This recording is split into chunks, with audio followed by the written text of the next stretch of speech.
Hello guys, Assalamu alaikum and welcome my new video and my new channel. তো আপনাদের সবাইকে আমার নতুন চ্যানেলে স্বাগতম এবং অভিনন্দন। আমি নতুন চ্যানেল খুলেছি এবং আমি যে খরগোশ পালন করতেছি এই খরগোশ পালনের ভিডিওটা আমি আপনাদের মাঝে শেয়ার করতে চাচ্ছি। এখন আমার যদি কোনোভাবে ভুল হয়ে থাকে ভিডিওর মাঝে তাহলে আপনারা কমেন্ট করে জানাবেন, আমি ওই ভুলটা সংশোধন করব। কারণ আমার সোশ্যাল মিডিয়াতে এরকম এক্সপিরিয়েন্স নাই, যে আগে আমি সোশ্যাল মিডিয়াতে কোনো কিছু করি না আর কি, এবং ইউটিউবিং বুঝি না আমি। আমাকে আপনারা কমেন্টে বলে যাবেন আমার যদি কোনো ভুল হয়ে থাকে। তো আজকে ওদেরকে বাইর করেছি আর কি, এই জায়গায় দেখতে পারতেছেন ওদেরকে গোসল করাচ্ছি আর কি। ওদের শরীরটা আর কি অনেক গন্ধকর হয়ে গেছে, মানে খুব দুর্গন্ধ হয় ওদের শরীর দিয়ে। এর জন্য ওদেরকে আপনার অনেকদিন পর পর ধোয়াতে হয় আর কি, গোসল করাতে হয় খরগোশদের।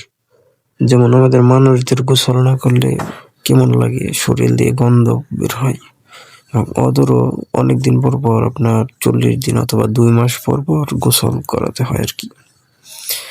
তো আপনার এই গোসল আর কি করানোর জন্য ওরা হয়তো গোসল করার জন্য ওরা রাজি থাকবে না, তবে ওদের জোর করে 40 দিন অথবা 2 মাস পর পর গোসল করিয়ে দেওয়াতে হবে, না হয় ওদের শরীর দিয়ে অনেক দুর্গন্ধ বের হবে।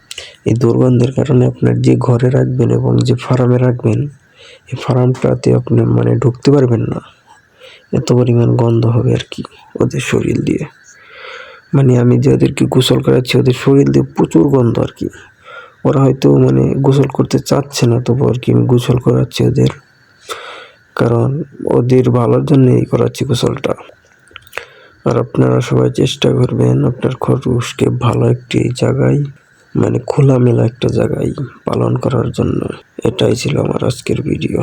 বাই বাই, টাটা, আবার দেখা হবে নতুন কোনো ভিডিওতে। এবং আপনারা অবশ্যই চেষ্টা করবেন আপনার খরগোশকে গোসল করার পরে রোদ্রে দেওয়ার জন্যে। আর প্লিজ একটু সাবস্ক্রাইব এবং লাইক শেয়ার করে দিবেন প্লিজ।